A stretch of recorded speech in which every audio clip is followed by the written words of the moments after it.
Il va peut-être pas être très facile de plonger dans le juridique après cette intervention-là, très émouvante. Mais je vous remercie d'avoir commencé par l'intime, parce qu'en même temps, ça nous place vraiment, enfin, je veux dire, dans ce qui est le plus important.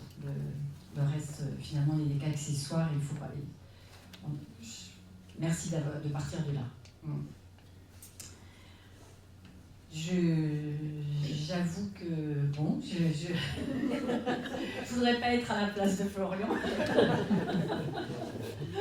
à qui je vais donner maintenant la parole. J'en perds mes notes. Alors, Florian, bon, vous le connaissez tous, presque tous, il est archiviste. Il a été chargé de mission à l'APA de 2019 à 2022 et il nous a quittés pour les archives de la CGT. On lui en veut encore un peu. Il est le co-auteur du rapport relatif au statut juridique des documents conservés à l'APA. Il avait été chargé de travailler avec des juristes à l'élaboration d'un nouveau contrat pour les déposants de l'APA afin de remplacer la déclaration du déposant qui depuis environ 30 ans, était utilisée, avait connu quelques modifications, mais était insuffisante pour accomplir au mieux la mission importante qui est celle de l'APA, c'est-à-dire de valoriser, de faire connaître les textes qui sont archivés à l'APA, de les faire connaître aux chercheurs et à tous ceux qui viennent de plus en plus nombreux consulter les archives, mais aussi de donner à lire ces textes qui, dans leur immense majorité, sont déposés pour être lus et transmis en dehors du cercle étroit de la famille et des proches. Florian ne travaille plus à l'APA, mais est resté à l'APA en tant que bénévole très actif et lecteur, co-animateur du groupe de lecture Paris 3 avec Laurence Santantonius. Donc je vais lui céder la parole. J'avoue que c'est... je ne sais pas quoi dire parce que vraiment... Je suis désolée, j'ai l'impression d'avoir fait une grosse bêtise. J'ai fait une grosse bêtise. Non, pas du tout. Mais je suis désolée, vraiment. Non, pas du tout. Mais moi, je suis pas capable de vous lire des textes de loi, en fait. C'était pas le but. C'était pas le but. Je vous parle de mon travail. Tout à fait. Mais voilà, et encore une fois, je pense qu'il fallait... Comment ? Vous n'étiez pas là pour ça. Et je trouve que c'est vraiment, je vous remercie de nous avoir fait commencer dans le cœur du sujet. En fait, j'aurais dû être la dernière. Merci encore, et Florian, à toi. D'abord, bonjour à toutes et à tous. Je suis d'abord très heureux de revoir. Plus fort, du micro. Je suis d'abord. Vous m'entendez ? Oui. Ça marche. Oui, d'abord très heureux de vous revoir pour un certain nombre d'entre vous.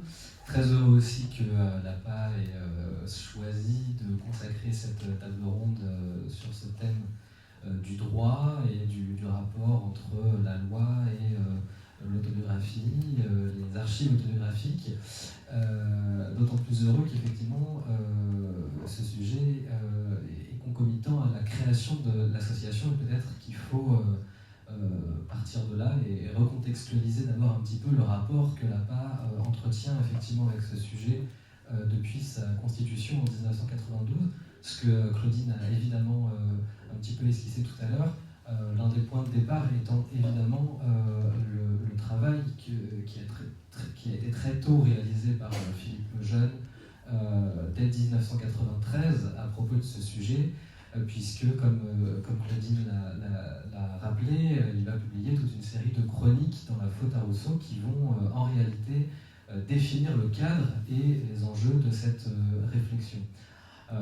Ensuite, parce que si on retrace un petit peu l'histoire de l'APA et qu'on jette un œil à ces archives, je veux dire ici les archives qui ont été produites par l'association elle-même dans le cadre de son activité, on retrouve la trace, en vérité, dès 1992, d'un petit texte qui est alors publié dans le deuxième numéro de la revue de l'association, La faute à Rousseau. Petit texte rédigé par Odile Krakowicz, qui est alors archiviste et conservatrice aux Archives nationales, et qui va donc, dès 1992, dans ce deuxième numéro de La faute à Rousseau, elle aussi s'emparer de ce sujet et présenter dans ce texte toutes les façons possibles, juridiquement parlant, de déposer des archives autobiographiques. Donc ça démontre bien que la réflexion à ce sujet est engagée dès le départ et dès la création de l'association. Ensuite, le sujet se fait un petit peu plus discret, en tout cas il est plus souterrain, il ne fait pas forcément l'objet de publications dans La faute à Rousseau, ni de discussions comme on a le plaisir d'avoir aujourd'hui. Mais en réalité, le sujet ne disparaît pas tout à fait, puisque le contrat qui lie l'association aux déposants et aux donateurs évolue régulièrement. On voit que ça fait, quand vous allez à Ambérieu et que vous avez le plaisir de vous balader et de déambuler dans le fond de la PA et que vous ouvrez des boîtes un petit peu au hasard, que vous regardez le type de contrat qui accompagne l'envoi des textes, vous apercevez que le contrat n'est pas toujours le même. Et que les premiers contrats qui sont passés en 1992 ne sont pas forcément les mêmes que ceux de 1998, et puis pas les mêmes non plus de ceux de 2010, etc. Donc ça démontre bien que même si ça ne fait pas l'objet de publications ou de discussions publiques, ce sont des questions qui restent présentes au sein de l'association, que c'est un sujet dont on a conscience à la PA, et qu'on en discute et on prend des décisions en interne pour s'emparer de ces sujets. Et je pense qu'effectivement cette question du droit et des documents autobiographiques, des archives autobiographiques, elle est d'autant plus importante et intéressante qu'on est face là à des documents qui sont, juridiquement parlant, assez singuliers, puisque évidemment ce sont des archives, sont en l'occurrence des archives privées. Pour le dire rapidement, on fait la différence entre les archives publiques, qui sont en fait tous les documents qui sont produits par les pouvoirs publics, l'État, les administrations, les collectivités, etc.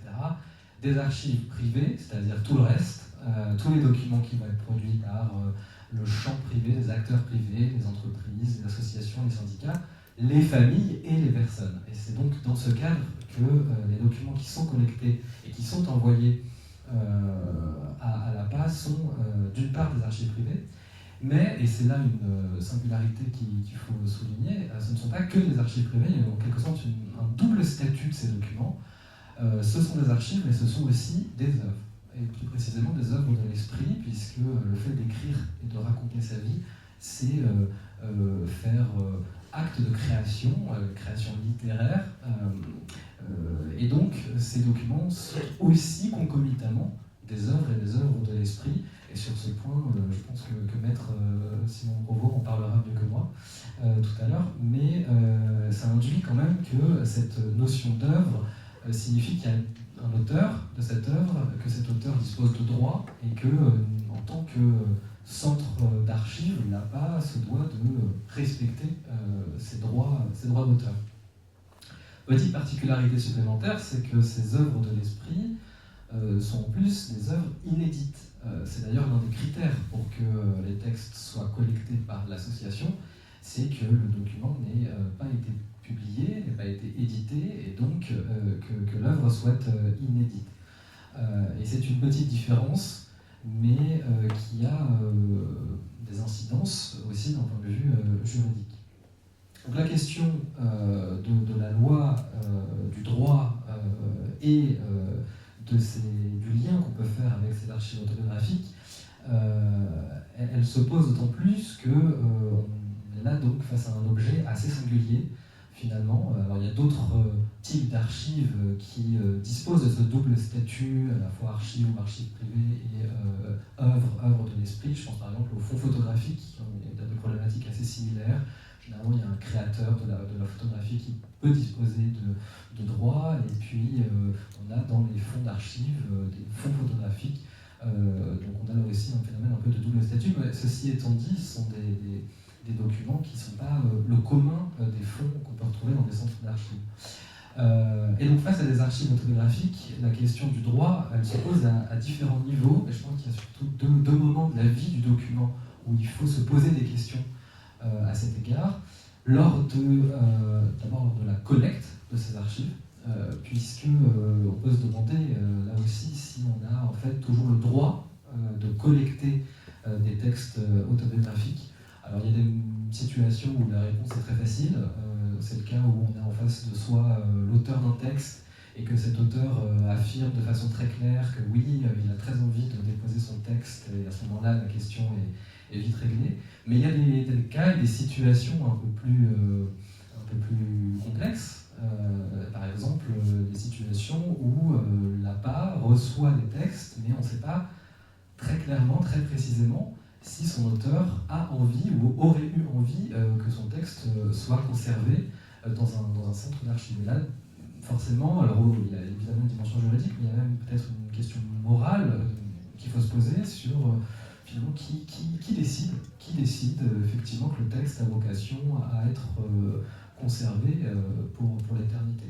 Et puis il y a un deuxième moment de cette vie du document qui est aussi un petit peu sensible d'un point de vue du droit et du point de vue juridique, c'est au moment où ces documents ont vocation à être communiqués à des tiers, puisque finalement c'est faire acte en quelque sorte, on donne accès en fait publiquement à des écrits privés. Et donc ça peut être un petit peu sensible. Là aussi, il y a une palette finalement de situations possibles où on peut partir de cas très clairs où il n'y a quasiment aucun enjeu, tout le monde est d'accord pour que ce soit communiqué à des tiers, etc. Mais il peut y avoir aussi des situations plus complexes. J'imagine qu'on va y revenir, mais peut-être juste pour dire, rentrer un petit peu plus dans le détail de ces deux aspects-là, en commençant peut-être par ce qui concerne la communication au public. Je commence par là parce que tout le travail effectivement qu'a rappelé Claudine, qui a été réalisé ces dernières années à l'APA autour de l'élaboration de ce nouveau contrat, etc., son point de départ, il date de 2020 lorsque deux chercheuses en l'occurrence, viennent à l'APA, viennent consulter des textes, trouvent des textes qui les intéressent pour leurs travaux, et puis quelques jours plus tard écrivent à l'APA en expliquant qu'elles se retrouvent confrontées à un petit problème, qui est qu'elles ont voulu contacter les auteurs de ces textes pour pouvoir les utiliser dans leurs travaux, mais qu'on ne leur a pas répondu. Il n'y a pas eu de refus, mais il n'y a pas eu d'autorisation non plus. Et donc à ce moment-là, la question se pose quand même de ce qui est possible ou pas de faire pour que ces documents puissent être mobilisés par ces étudiantes. Et donc, sur cet aspect de la communication de ces textes autobiographiques, en fait, on se retrouve face à une forme de tension entre, d'une part, ce qu'est la vocation de l'APA en tant que centre d'archives, c'est-à-dire celle de donner accès aux documents qu'elle conserve. C'est quand même une des missions majeures d'un centre d'archives que de donner accès aux documents qu'il conserve, avec donc cette volonté d'ouvrir autant que possible les archives à toutes les personnes intéressées, de leur permettre de les consulter, de permettre à la recherche de s'en emparer. Et puis en même temps, le fait de devoir respecter des droits tout aussi légitimes, mais qui vont être cette fois ceux des auteurs, des diaristes, des autobiographes, en ce qui concerne la manière dont on accède ou on diffuse leurs écrits. Et donc, c'est ça le point de départ en fait, de la réflexion qui a été engagée en 2020 à l'APA, c'est comment on fait pour trouver une position d'équilibre entre ces deux aspects de la question.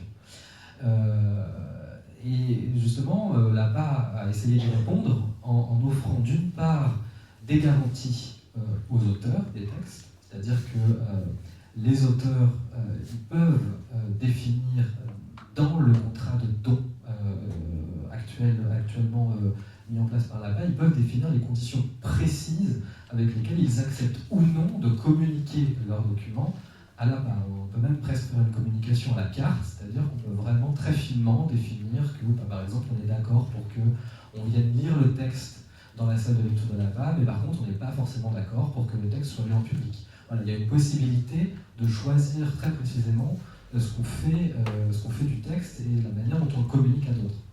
L'APA propose aussi de mettre un délai de communicabilité avant que le texte soit accessible à des tiers. Donc là aussi, c'est à l'auteur de décider si effectivement il souhaite, par précaution, disposer, mettre un délai avant que son texte soit publiquement accessible.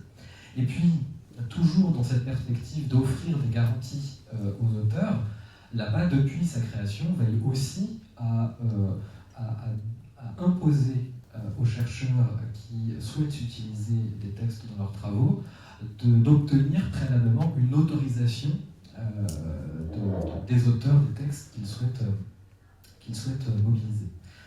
Donc ça, ce sont les garanties qui ont été mises en place par l'APA pour offrir justement et pour permettre surtout que les auteurs gardent une forme de contrôle de la façon dont leurs textes sont communiqués à des tiers.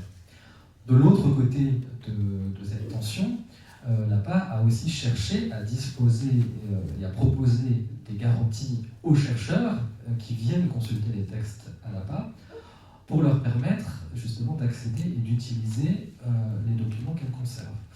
Et ça, ça s'incarne notamment par le fait que désormais, dans le cas où un auteur, malgré les prises de contact par des chercheurs, n'est plus en mesure de répondre à la sollicitation qui lui est faite d'utilisation de son texte, alors pour plein de raisons possibles, soit parce qu'on n'a plus les coordonnées, soit parce que l'auteur malheureusement a disparu, enfin il y a plein de situations possibles, et bien désormais, en dernier recours, si malgré les tentatives entreprises par les chercheurs, ça n'a pas abouti, l'APA peut désormais autoriser ou non le chercheur à utiliser le texte. Donc encore une fois, c'est un ultime recours, ça n'empêche en rien, et au contraire, le chercheur de demander l'autorisation, mais si jamais ça n'aboutit pas, il y a cette garantie supplémentaire. Charge ensuite à l'APA, bien sûr, de veiller à ce que cette utilisation soit conforme aux éventuelles conditions qui sont exprimées par l'auteur au moment du don, et surtout que cette réutilisation s'effectue dans un cadre approprié. Voilà. Et puis, pour terminer et pour développer un tout petit peu plus le point que j'évoquais juste avant, c'est-à-dire, puisqu'on a parlé de la communication des documents, pour terminer sur ce qui concerne la collecte, là aussi, il y a une attention particulière d'un point de vue juridique à avoir lorsque l'on collecte des archives autobiographiques, puisque évidemment la vocation d'un centre d'archives comme l'APA, elle est bien sûr de collecter et d'accueillir tous les textes qu'on va bien lui confier, mais il peut y avoir des situations rares où l'APA reçoit des documents, mais où il n'y a pas d'évidence sur la volonté claire de l'auteur que son texte intègre les collections. Donc ce sont par exemple les situations où on a différents ayants droit d'un texte qui ne sont pas forcément d'accord entre eux sur la nécessité de déposer le document à l'APA. C'est déjà arrivé, par exemple, que l'APA finalement reçoive des enfants qui ont entre les mains le texte de leurs parents, et en fait en discutant avec eux, on s'aperçoit que certains enfants ont envie que le texte soit conservé par l'APA et puis d'autres pas, donc il y a un désaccord et donc là la volonté n'est pas claire. Ça arrive aussi lorsque on est face à des personnes qui envoient une correspondance, mais sans être certain que les deux parties de cette correspondance aient le même désir d'en laisser une trace. Et donc, voilà, à ce moment-là, que faut-il faire ? A-t-on le droit d'accepter même un texte alors que le consentement à ce qu'il entre dans les collections est inconnu, ou au moins partiel, ou même fragile ?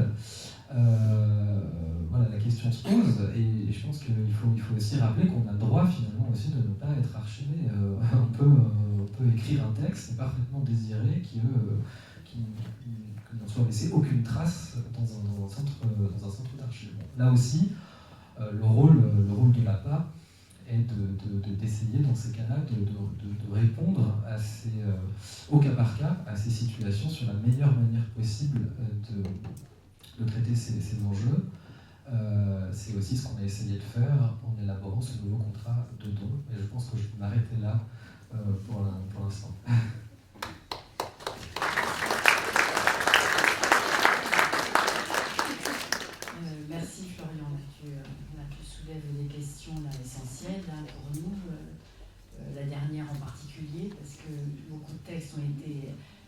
quand même, j'ai pas vraiment, je pourrais pas vous donner le pourcentage des textes déposés par les auteurs et des textes déposés par les ayants droit.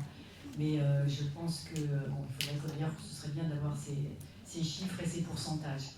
Mais je pense quand même à beaucoup de textes, les textes les plus anciens qui forcément n'ont été déposés que par des ayants droit. Et bien sûr, pour lesquels les questions que tu soulèves sont cruciales. Je pense en particulier des textes que je connais bien, comme les journaux de 14-18, qui ont tous été déposés par des ayants droit, et vraiment, sauf exception, mais la plupart, je me suis penchée sur le sujet, les diaristes, enfin qui avaient écrit ces journaux, en particulier les soldats, n'avaient jamais parlé même de leur journal, je veux dire. Les journaux ont été découverts souvent par hasard, je veux dire, et n'avaient jamais été transmis, donc il n'y avait aucune volonté de transmission, ni par la parole, et encore moins par justement la transmission des textes qui avaient été écrits à cette époque-là. Donc effectivement, c'est très difficile de juger de la volonté de transmission, puisqu'on sait bien aussi que selon les époques, cela a pu varier de façon considérable.